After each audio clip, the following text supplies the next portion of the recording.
Chosen one, you are ready now. The time has come. You've felt it, haven't you? That deep, unshakable pull in your soul. The trials, the pain, the isolation, all of it wasn't random. It was preparation. Chosen ones are forged in fire, molded by adversity, and refined through rejection. Each setback, each mocking laugh from those who doubted you, was part of a divine blueprint to shape you into the person you are today. But what does it mean to be ready? It doesn't mean perfection or the absence of fear. It means you've reached a point where your faith is stronger than your doubts, where your purpose burns brighter than your pain, and where the whispers of divine destiny are louder than the noise of the world around you. Your readiness is marked by clarity. You now see why you had to go through what you did, why certain people couldn't stay in your life, and why the battles you fought were necessary.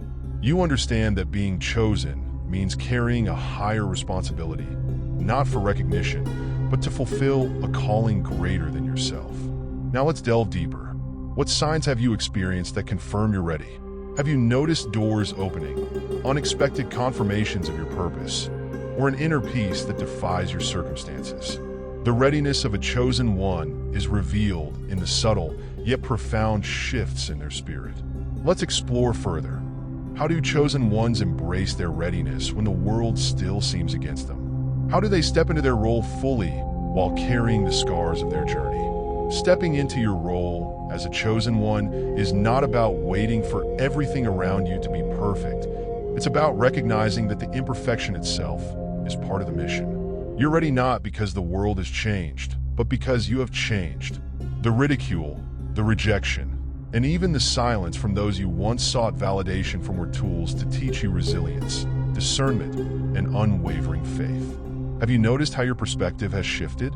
What once hurt you deeply now seems like a necessary piece of your transformation. The mocking words from family that once echoed in your mind have become fuel, driving you to prove to yourself, not them, that you are walking in divine purpose. But readiness also means stepping into action. This is where many chosen ones pause, unsure of the next step. Here's the truth. The path won't always be illuminated entirely. It's like walking with a lantern. You only see a few steps ahead. Yet every time you take a step, the light moves forward with you. This is faith in action, moving even when you don't have all the answers. So, what's your next step? Is it letting go of fear? Is it speaking your truth, even when it trembles? Or perhaps it's finally stepping into that calling you felt pulling at your heart for so long. Chosen ones often hesitate, burdened by the weight of their responsibility. But hesitation won't delay destiny. Let's explore deeper. How do you overcome the fears and doubts that linger as you begin walking boldly in your purpose? How do chosen ones stay aligned when distractions and opposition intensify the moment they step forward? The moment a chosen one steps forward, the opposition grows louder and distractions multiply. Why? Because your readiness shakes the spiritual and emotional realms. Your light, once hidden, now shines brighter, revealing truths that many would prefer to remain concealed. This is where your resolve is tested, not in your ability to avoid challenges, but in your capacity to stand firm in the face of them. One of the greatest hurdles for chosen ones is the fear of inadequacy. The question often arises, am I really enough for this calling? But think back. Who chose you? Not the world, not your family, and certainly not the mockers. It was God who set you apart, long before you were aware of your purpose. If He believes you're ready, then no worldly voice, not even your own doubt, can disqualify you. As you navigate this readiness, it's crucial to guard your energy. Toxic relationships, fear-driven advice, and old habits that no longer serve your journey will try to pull you back into comfort zones. But comfort zones are prisons for chosen ones. Growth and fulfillment come when you step into the discomfort of your destiny. Ask yourself this: what am I still holding on to that I need to release? Is it the opinions of others? Is it the pain of rejection? Or perhaps it's the fear of stepping into the unknown. Readiness is not just about starting. It's about letting go of everything that keeps you tied to the past. But as you release, you also need to replenish. How do chosen ones stay nourished spiritually, emotionally, and mentally while walking a path that often feels lonely? What practices, prayers, and disciplines will sustain you as the weight of your calling increases? Let's dive deeper into that next. Sustaining your journey as a chosen one requires intentional care for your spirit, mind, and body. Think of it this way. You're not just carrying your destiny. You're also clearing a path for others who will follow in your footsteps. That's why replenishment is non-negotiable. Start with your spiritual well-being. Chosen ones are deeply connected to the divine, but this connection needs constant nurturing. Daily prayer, meditation, and reflection are your lifelines. These moments of stillness are where your strength is renewed and your purpose reaffirmed. It's in the quiet that you hear the whispers of God, reminding you of who you are and what you're here to do. But spirituality alone won't sustain you. Your mind, the battlefield where doubt and faith collide, also needs care. Pay attention to the stories you tell yourself. Are you speaking life and belief into your calling? Or are you allowing the echoes of mockery and past pain to dictate your present? Replace those old narratives with affirmations rooted in truth. Declare boldly, I am chosen, I am equipped, and I am ready. Then there's your physical vessel. The journey ahead requires energy, resilience, and health. Treat your body as the temple it is. Rest when you need it, fuel yourself with nourishing foods, and move in ways that keep your energy flowing. Remember, you're not just working for today. You're building a foundation for longevity in your purpose. Yet even as you nurture yourself, the path of a chosen one can feel isolating. Not everyone will understand your journey, and that's okay. Isolation is often the space where chosen ones are refined, but you're not meant to stay alone forever. How do you find the right people, your tribe, those who will walk with you, uplift you, and remind you of your divine purpose when the weight feels too heavy? Let's explore how chosen ones attract and build meaningful connections without compromising their calling. What role does discernment play in forming these relationships? And how do you maintain boundaries with those who still don't understand your readiness? Finding your tribe as a chosen one is not about quantity, it's about quality. The right people will recognize your light without being intimidated by it. They won't mock your calling or question your readiness. They'll affirm it. But discernment is key. Not everyone who smiles at you is meant to walk with you, and not everyone who criticizes you is your enemy. Start by observing the energy people bring into your life. Do they inspire growth, encourage your faith, or challenge you to rise higher? Or do they drain your energy, plant seeds of doubt, or try to pull you back into old patterns? Chosen ones must protect their energy like a treasure because it fuels their ability to fulfill their purpose. Sometimes, though, your greatest lessons come from those who misunderstand or oppose you. These people test your ability to stay rooted in your calling. Their presence reminds you that your validation doesn't come from others. It comes from within, from the divine source that chose you in the first place. Boundaries become your armor in these moments.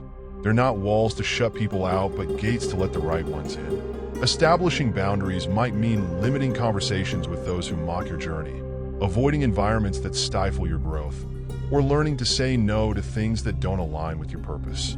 But what about loneliness? Even with discernment and boundaries, there will be seasons when the path feels solitary. These moments are sacred. They're the times when God draws you closer, reminding you that your ultimate source of strength, love, and guidance comes from Him. Instead of resisting loneliness, embrace it as a space of divine communion and preparation. Now, as you begin to align with the right people and create boundaries, the next challenge arises. How do chosen ones balance their mission with the complexities of relationships, family dynamics, and worldly distractions? How do they stay focused without losing the softness of their heart? Let's dive deeper into that. Balancing your mission with the complexities of relationships and distractions is one of the greatest challenges a chosen one faces. The world will try to pull you in many directions, each competing for your attention, energy, and heart. But as a chosen one, your path demands focus, not a rigid, joyless focus, but one rooted in purpose and clarity. Family dynamics can be especially tricky. Those who mocked you may still try to diminish your growth, even as they see you stepping into your calling. Others might suddenly show support, but not for the right reasons. They may seek to benefit from your progress without truly understanding your mission. This is where discernment comes in again, allowing you to love people without being ensnared by their agendas. The key is balance. You don't have to cut everyone off completely, but you also don't have to carry the weight of relationships that no longer align with your journey. Chosen ones are called to move with love, but love doesn't mean self-sacrifice at the expense of your divine purpose. Sometimes love looks like walking away. Other times it looks like forgiving from a distance. Worldly distractions are another constant test. Success, attention, and recognition may come as you step into your purpose, but they're not the goal. The enemy often uses these as traps to shift your focus. Remember, your mission isn't about fame or applause. It's about impact and alignment with God's will. Stay grounded by constantly revisiting your why. Why were you chosen? Why did you endure those trials? Why are you stepping forward now? Maintaining this balance also requires protecting your heart. Being chosen doesn't mean hardening yourself against the world. It means carrying both strength and softness. It's the ability to stand firm in your mission while remaining compassionate and open to those who need your light. But how do you protect your heart without building walls that block your ability to connect? Let's explore how chosen ones cultivate emotional resilience while staying aligned with their purpose. How do they handle the pain that inevitably comes with being misunderstood or rejected? And how do they use that pain as a source of power? Cultivating emotional resilience is essential for chosen ones, as the path often demands navigating pain and rejection without losing the tenderness of your heart. Resilience isn't about ignoring the hurt. It's about transforming it. The very pain that once felt like a curse becomes your greatest strength when you allow it to shape you, not break you. Pain is a teacher. It teaches you to trust yourself when no one else does. It forces you to turn inward, to seek guidance from God rather than the opinions of others. It sharpens your intuition, showing you who truly supports you and who drains your energy. But most importantly, it deepens your compassion. Having walked through rejection, you now recognize the struggles of others and can extend grace in ways few can. To protect your heart while staying open, you need to build a foundation rooted in self-awareness and spiritual alignment. Start by acknowledging your emotions without judgment. When rejection stings or mockery resurfaces, allow yourself to feel it. Suppressing it only creates barriers to your growth. But after feeling it, release it. Don't let it linger and take root in your spirit. Forgiveness becomes a powerful tool here, not because the mockers deserve it, but because you deserve freedom. Carrying resentment weighs down your heart, making it harder to walk in your purpose. Forgiving doesn't mean forgetting or excusing. It means letting go of the power that pain has over you. Boundaries also play a crucial role in protecting your emotional space. They help you filter what energy you allow into your life, ensuring that your heart remains soft but not vulnerable to unnecessary harm. Think of it as guarding a flame. You want to protect the fire of your purpose from being extinguished while still allowing its warmth to reach others. But what happens when the pain feels overwhelming? When it feels like the weight of being chosen is too much to bear? This is where you lean into your divine connection. Chosen ones are never meant to carry the burden alone. Prayer, reflection, and moments of surrender remind you that your strength isn't yours alone. It comes from the one who called you. Let's dive deeper. How do chosen ones take the lessons from their pain and turn them into tools for healing others? How does their ability to forgive, grow, and persevere inspire those around them, even those who once mocked them? Turning your pain into a tool for healing is one of the most profound responsibilities of a chosen one. Your journey isn't just about surviving the trials. It's about using the wisdom you've gained to illuminate the paths of others. Each scar you bear becomes a testimony, a reminder that it's possible to rise above even the harshest rejection and ridicule. When chosen ones heal, they naturally radiate strength and resilience. This energy doesn't just inspire, it transforms. Even those who once mocked you may begin to see the light you carry. They might not admit it outright, but your growth can serve as a mirror, reflecting their own unhealed wounds. Some may even seek your guidance, drawn by the divine energy you now embody. But this is where discernment is crucial again. Not everyone who approaches you is ready for healing, and it's not your job to save everyone. Your role is to plant seeds through your actions, words, and presence, and trust that those seeds will grow in time. Healing others doesn't mean draining yourself. It means sharing your light while staying anchored in your own strength. Forgiveness plays a key role here. When you forgive those who mocked or hurt you, you break the cycle of pain. You show that healing is possible and that love is more powerful than bitterness. But forgiveness isn't just for them, it's for you. It frees your heart to focus on your mission and opens the door for divine blessings to flow into your life. The process of inspiring others often begins with small, intentional actions. Share your story, not to seek validation, but to offer hope. Speak truth with grace, showing that strength and humility can coexist. And most importantly, lead by example. People are more likely to be moved by what they see in your life than by what you say.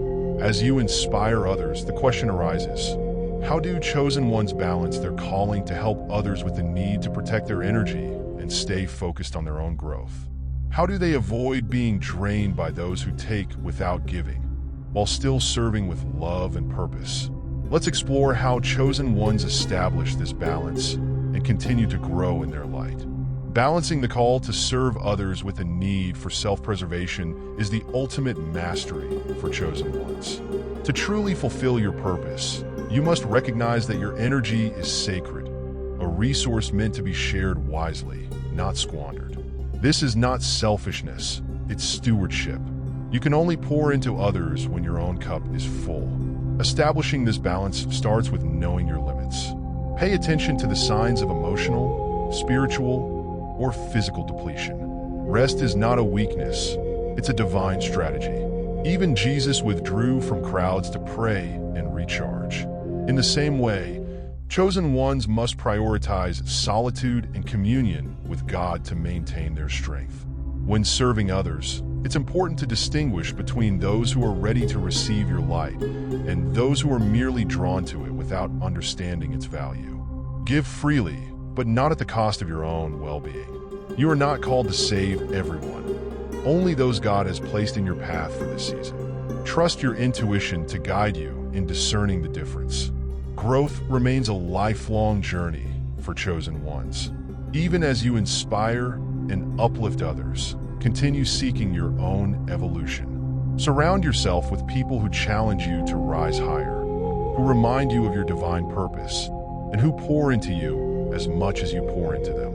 This mutual exchange keeps you anchored and energized. And remember, you are not alone. The path of a chosen one often feels solitary, but it's not isolated. God walks with you every step of the way, placing the right people, opportunities, and lessons before you at the perfect time. Lean into that guidance and trust that you are always equipped for what lies ahead. So now, as you stand at this point in your journey, ready to embrace your role fully, ask yourself, what's the next step?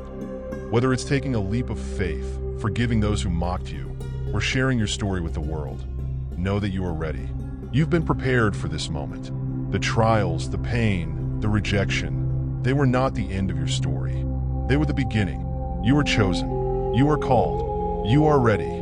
Now go and let your light transform the world.